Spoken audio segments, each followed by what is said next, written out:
Hey, welcome to Auto Heck Fishing. It's 2023 and we're ready for a new season. I'm really excited. We're on Smith Mountain Lake, by far my favorite lake to fish. It's got largemouth, smallmouth, really big stripers, even a few muskies. Just a cool place to be. You know, this season I think it's going to really be tough. A lot of competition. I noticed a lot of boats from Maryland here and Virginia and North Carolina. Everybody's trying to make that Potomac Regional, which should be really fun as well. Hopefully we can get there. You know, this lake is just a really cool place, and if you never fished Smith Mountain Lake, I encourage you to come up here and give it a try. It's not necessarily easy fishing, but there's so many species here and it's just a good time. It's a beautiful lake. I'm excited to start the season, and you know, I hope you are too, and we've got about a day and a half to practice and hopefully figure something out. So here we go, out here. So I started off close. You know, the first day of practice, I have found that typically it helps when I just fish close and I settle down and I just try to think about what the conditions are. And really, fishing slow and close, not making a big run, typically allows me to do that. You know, I think about what the water temperature is, what the weather is going to be, and you know, hopefully if I get a few bites, that will kind of clue me in to what is going on. But you know, I think starting slow is always a good thing. You know, allow yourself to get acclimatized, think about what you're doing. I fish really slow around these boat docks. You know, it drops off pretty steep really quick. I mean, it goes from, you know, just a couple feet to 25 on these docks, and you'll see that a lot of these multiple boat docks, you know, these community boat docks are like that. They're really deep and they drop off quick. My guess is probably some dredging or something like that has been done. And I really just painfully, slowly fish these docks. Did not get a bite, but it allowed me to kind of assess the situation. I did see some bait in my electronics farther out on the docks, and from there I decided, you know, I wasn't going to run far. Had about a half a day to fish this first day of practice, so I made a move, didn't go too far down the lake. Luckily, it's not really raining yet. I mean, rain was forecasted for multiple days on this tournament, but I did get a little bit of reprieve the afternoon, the first day of practice. You can see here, was able to, you know, get out a little bit without getting soaking wet. So the next stop I went was a pocket not too far from where I launched, and I thought, well, maybe some bait had pushed back in these pockets right up near the Roanoke River. That's typically what I see in these lakes in the springtime. The water is usually a little warmer up the river, and there's typically bait up there, and I thought, well, I wasn't going to run all the way up the river the first day, but I can certainly fish some of these pockets that kind of close around, you know, the mouth of the Roanoke, at least what I consider the mouth of the Roanoke on Smith Mountain. And I threw jerkbait, and nice and slow. And you know, it's the same thing. If you haven't thrown a jerkbait in a while, it usually takes you a little while to get into a rhythm. Certainly helps if you get a few bites. You can see how long the fish want that jerkbait to sit or how fast you need to move it. That did not happen for me. I did not get any bites, but I did get out there and tried a couple techniques and just kind of kept moving from there. This is my third stop on the first practice day, and you can kind of look at it and see where I'm at. It's not that hard. You can see the bridge in the background and kind of the point sticking out with a little bit of construction. As you can see, I'm still working at jerkbait, and I had run some pockets up and around this area for a while. And I did see a lot of bait, and I saw some birds, and I saw a few guys fishing kind of farther off the bank, which I tried that too, and just couldn't get any luck. I saw some bait on my electronics and some fish, but nothing that really made me think, hey, this is a spot to fish the tournament. And really, that was pretty much it. You know, did not have a bite the first day of practice. Well, that's the end of practice. Day one. Didn't get a single bite today. Fished about a half a day. Hit some docks, did a little bit of jerk baiting, looked at the watercolor. Did find some bait fish in a few places. But, you know, typical Smith Mountain Lake. It's an awesome place, but man, it can be tough. So looking forward to tomorrow. Hopefully we'll figure a few things out here. Dude, I'd never known who you was. I saw you up the street, I wouldn't even know who you was. Man, all these new, you got a new boat too? If you had your camera on, I would have. No, this is a loaner. Okay. Hey, thank you, Matt Rodriguez, for the boat loan. I appreciate it. Hey man, good to see you, buddy. I like Hey it. Jeff, Looks good good to on see you, man. Thanks, man. Looks good on you. Yeah. What's wrong with your boat, man? I think a water line. Water line? Froze and broke. Yeah. Something Okay. froze and broke. He said it's due to Hey, I'm Otto. Nate Sullivan. Nice to meet you. Eric Johnson. Hey, man. Otto, Yes, nice to sir. meet you. you, Yeah. buddy. I like it, What's wrong with man. his boat is due to be traded up? Yeah, it came in pretty good. I ain't like a retiree. It's nice. Yeah. Good Yeah, stuff, huh? it is. Look it more is. relaxed. It is. Yeah. It's good. Everybody wants to know how retirement's going. I mean, it's good. It's great. I mean, life goes on. Yeah. Some people don't handle it well. Yeah. I mean, I don't know that I miss it. I really don't. I miss some of the. Yeah, but you're still around a lot of the same people. I you're am. working with. I am. I miss interaction with some of the folks. Mm-hmm. Not all folks.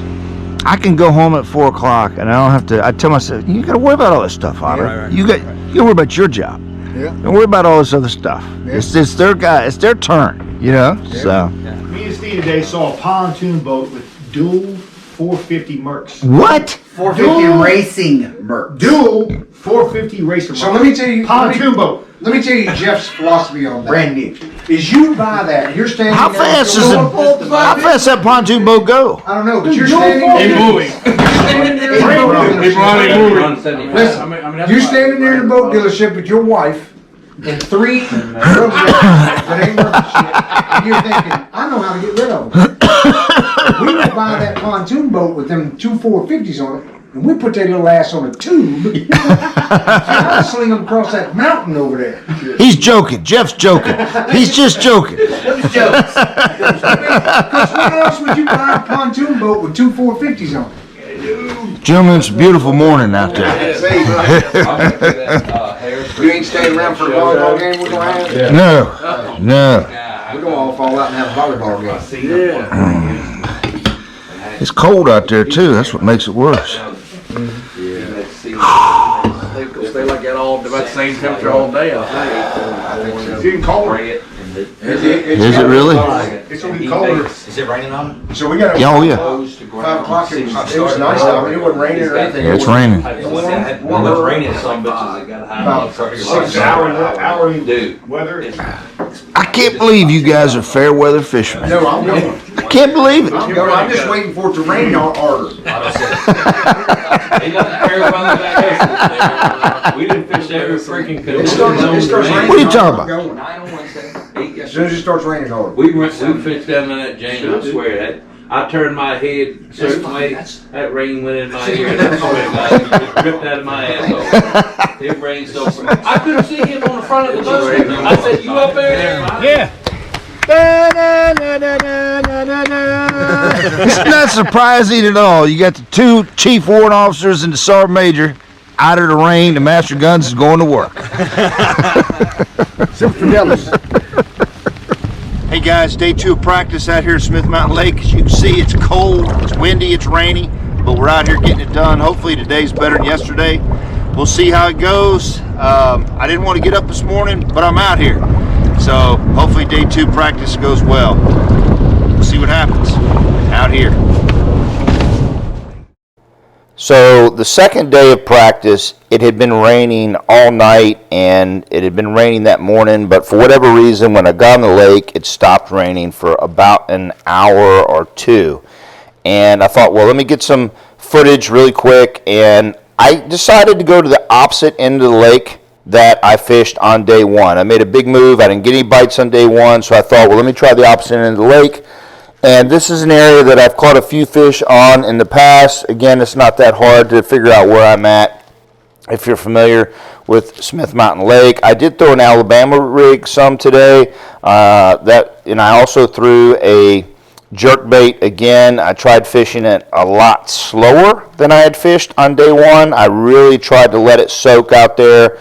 I was worried the wind was going to blow super hard on tournament day, and I didn't even know if I would be able to fish this area or not. But it's a place that typically doesn't get a whole lot of pressure, which usually means there's not a whole lot of fish in that area. But I have caught a few fish here in the past, and this is where I started, and this is frankly where I ended the day. That's it for practice. Really haven't figured much out at all. Caught one small fish. Just haven't gotten the bites. I really think the fish are deep, and getting down to them seems to be pretty difficult. I found some bait, but couldn't get anything to eat my lure off the that deep bait. But hopefully tomorrow is different. The weather's going to be completely different. It's going to be windy. It's going to be sunny. So maybe they'll bite tomorrow. But regardless, we're going to have a good time. So see you at the tournament tomorrow out here. Gentlemen, I'd like to say something. Thank you very much for the hospitality. Enjoyed meeting every single one of you guys that I don't already know, the ones I already do know. It's good seeing you again. Wish everybody good luck today. And like I said, look forward to seeing all y'all again. The ones that live out on get to see all the time. Yeah. The ones I do get to see all the time. I always enjoy it. Do whatever right, baby. All the gas, chasing bags. I'm hauling water right now. Yeah. You know how much boats in my water's in my boat right now? Oh my God, dude. Yeah. It's downhill. So Oh, yeah. It rained last night, so Yeah. in front of it. Yeah. Eric's is up in his rod box, isn't it? All of it. Rod, tackle, everybody. Is it really rain that much? I figured a guy who owns this place is collecting at least $1,600 in ramp fees today.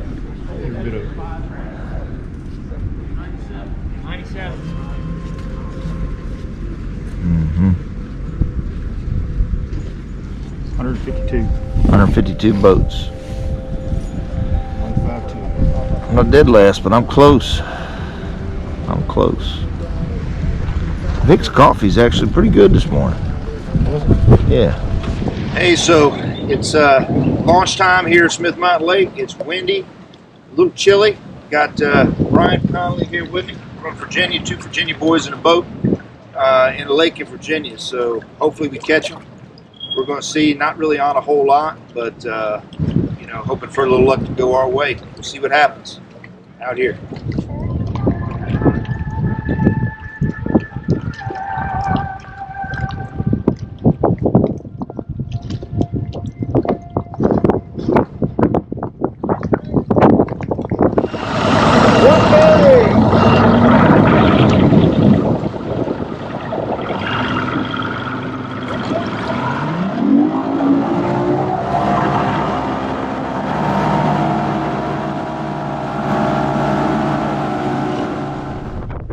Alright, so the first place I went to an area that I thought I could have to myself since I was boat number 140, but unfortunately the wind was just pounding on it. 20 miles an hour plus, and as you could see, I really couldn't stand and control the boat. I had to kneel down and kind of work the trolling motor with my hand, and that certainly just wasn't something I could sustain, and I ended up having to get out of there. I mean, it was just a gamble, but it just didn't pay off, and I had to move. So my second stop was another main lake point, and as you can see, I was throwing an Alabama rig trying to get a few bites, and wind wasn't quite as bad, but it still was not very good. It was definitely hard to fish, and so I had to move on. Probably made about 5 or 10 casts, but at this point I'm just kind of committed to running some spots, and This is my third spot. You know, a lot of the same type thing. You can see, pick up the Alabama rig and get in the wind, and I'm fishing points, you know, just trying to make something happen. At this point, I didn't really realize it yet, but I had started developing a little bit of a run in this portion of the lake, and that's what I started doing. You know, I just started hitting multiple points, and I started working, you know, that Alabama rig hard. I started working jerk baits hard. You can see this is a little less windy. I was trying to pick points that were not, you know, quite as windy as 20 plus miles per hour, but I knew I still needed some wind to have a chance of getting bit at all in this clear water. And this spot right here is another one of those areas, you know, just a little bit of wind on it, but not directly in the wind. Again, working the Alabama rig, trying to get some of these, you know, suspended fish over deep water. These are deep channel swing banks on points. And I'm just working, and, you know, I really don't like throwing the Alabama rig, but at this point, I didn't have much of a choice. You know, I think it's around 09 right now, 9 a.m., and, you know, I'm like, hey, I've got to make a run. I've got to do something different. This spot right here, you know, the sixth spot of the day really is about 25 miles an hour of wind, just kind of pounding it. It's a spot that my co-angler, you know, mentioned as we're running by it. He's like, hey, this is a good spot. And, you know, sometimes co-anglers every once in a while can put you on some good fish. So I thought, hey, let me try it. It was just too much in the wind, though. And so just kept moving. At this point, I'm starting to run a little bit up the river. And, you know, I'm just hitting spots when I can. And this is one of those spots, again, that has a real dark, deep swing, on a channel. And again, I'm throwing, you know, Alabama rigs. At this point, I'm throwing a little bit of a jerk bait. I'm trying to work it slow. So by now, you know, it's getting later in the morning, and my co-angler catches a fish. So he takes a jig, about a 3/4 ounce jig, and turns around and throws it opposite side of the boat and catches about a 4-pounder.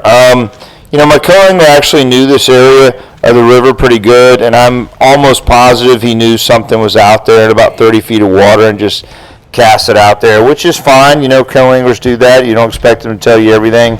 And he caught that really nice fish. I did try to jig fish a little bit after that in a little bit deeper water, and of course, you know, I didn't catch anything, and my co-angler didn't catch anything as well. But I really think he kind of knew that spot and was throwing to something that he knew was out there. And so at this point, I'm starting to run up the river. As you can see, the water, it's getting darker, right? It's getting a little muddier, and I thought, well, let me fish shallow. At this point, it's just kind of a Hail Mary, and I'm cranking shallow water. I couldn't get bit in the clear water, so I thought maybe if I get in this muddy water, I can catch some bites. I got the crankbait out. I started cranking rock, and the water temperature was a little better up here. You know, it was probably 52, 53 on occasion, and this is the fish right here, you know, so I finally hook up, and I've got a fish.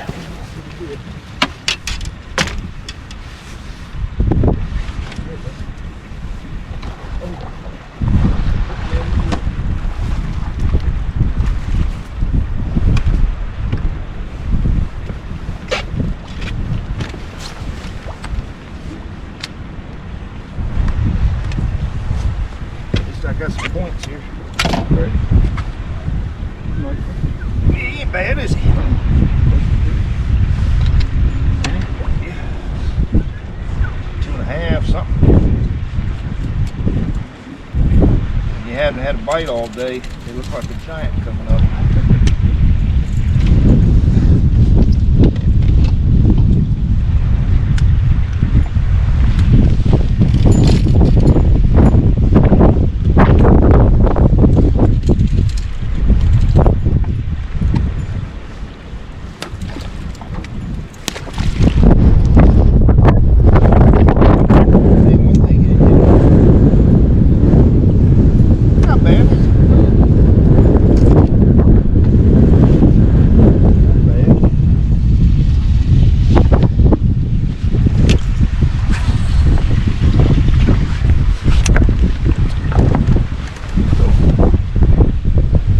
know, at this point, this is a huge relief for me. For those of you that fish these tournaments, you know you've got to weigh a fish to get any points at all. And in my opinion, it's really, really difficult, if not impossible, to make the regional if you zero as a boater. And at this point, you know, it's late in the afternoon, and I thought, man, what a relief to have a fish in the boat. At this point, it's, you know, my 16th stop, and it's 2:30 in the afternoon, and it's time to kind of start heading back towards the launch ramp. And you know, I've got an hour and a half left to fish, which really isn't that much time. I'm still working these crankbaits, still working that shallow. Really, it's the only thing I've gotten bit doing in a couple days, so I got to do what I got to do.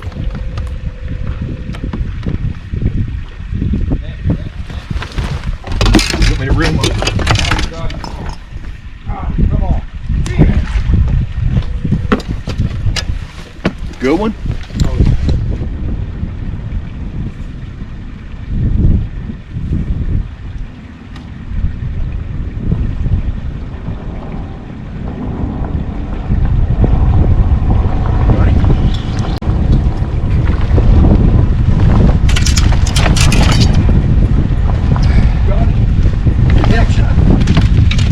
That don't happen too often.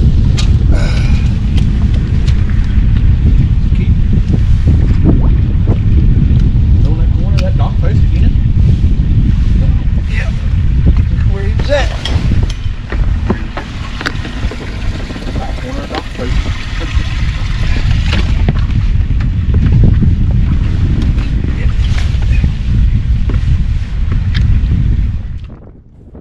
Hey, so this is my last stop of the day, my 19th stop. We stopped on a main lake point, maybe about 2 miles out from the launch ramp, and we probably had about 10 minutes to fish. But, you know, again, just super windy, couldn't really get on anything, but, you know, we had a few minutes to spare, so we thought we'd stop and try it, but it just did not work out. 140.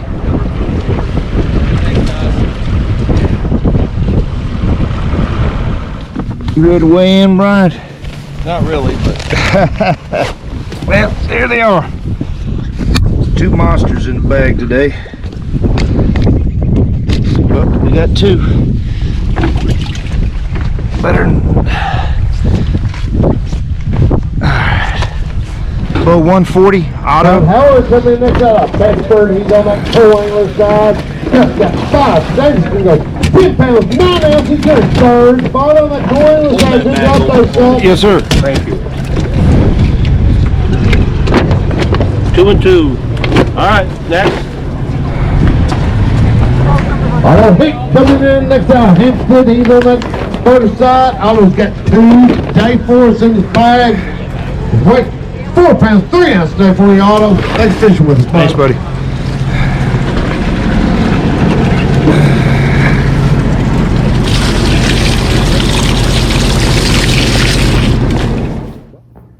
Hey guys, welcome to the Whiff'em portion of this video. What's in it for me? Well, this is for you. And if you made it to this part of the video, I truly appreciate it. Thank you to all my subscribers who participate in the channel, who make comments, who make likes. I don't get anything off this channel. I make 0 money off this channel. It's just a hobby I do, and I really appreciate the interaction. So thank you so much for subscribing to my channel and watching my videos. It's truly appreciated. 3 things I want to talk to you about in the Whiff'em. First, I want to talk to you about is wind. So you always hear about wind is your friend. And I saw where the guy that won the tournament said he was chasing the wind all day in these points. Well, I'm not saying he did or he didn't do that. He probably did. For me personally, I have found that the best wind is probably from around 6 to 7 miles per hour to about 12. Anything lower than that doesn't really have that much of an impact, specifically on these deep, clear lakes. Anything above that is just too much. And for this particular tournament, the wind was blowing 20 miles per hour excess all day, gust up to 30 at times. So just keep that in mind. If it's blowing above 12, I really wouldn't put yourself out there and try to fight it. I did that for this tournament, and I didn't have a whole lot of other areas to fish and I really kind of put myself in a bad situation trying to fish some of those windbone points that were just too much wind. I knew better, but I thought, well, maybe I could get a bite or two, but it just did not work out. The second thing I want to talk to you about is rain. So a lot of talk about, hey, when it rains in the spring, that's a great thing. You know, it kind of gets nutrients in the water, it warms the water up, it gets the bait fish moving up the river, all that type of stuff. Some of that is absolutely true, but the thing you have to keep in mind is it a cold rain or a warm rain? For this particular tournament, it was a super cold rain, and it actually lowered the temperature of the water from practice to tournament day. You know, we got a ton of rain. It did muddy up the water some up the river arms on Smith Mountain Lake, but it actually lowered the temperature, and overall it hurt the bite. So pay attention to whether it's a warm or cold rain and act accordingly. The third thing I want to talk to you guys about is boat draw, right? So I was boat number 140 in this tournament out of 152. Don't ask me how Major League Fishing does the boat draws, because I promise you me and all my buddies have had a lot worse draws than we've had good draws.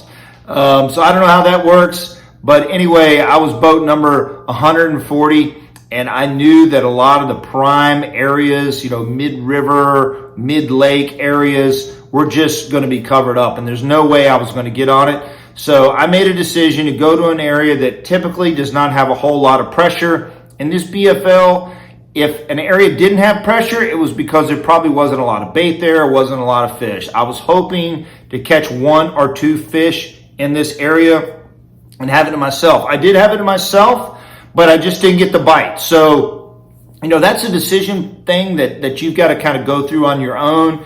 Do you want to take a chance and run to some areas that maybe you'd get second or third try at? Or do you want to go somewhere that's not as good, but maybe you'll be able to fish fresh water? For me, I tried fishing fresh water, but it just didn't work out. But sometimes it has for me, and that's typically how I make that decision. I like to go to areas, at least first time in the morning, that maybe I'm the first boat that's been on it.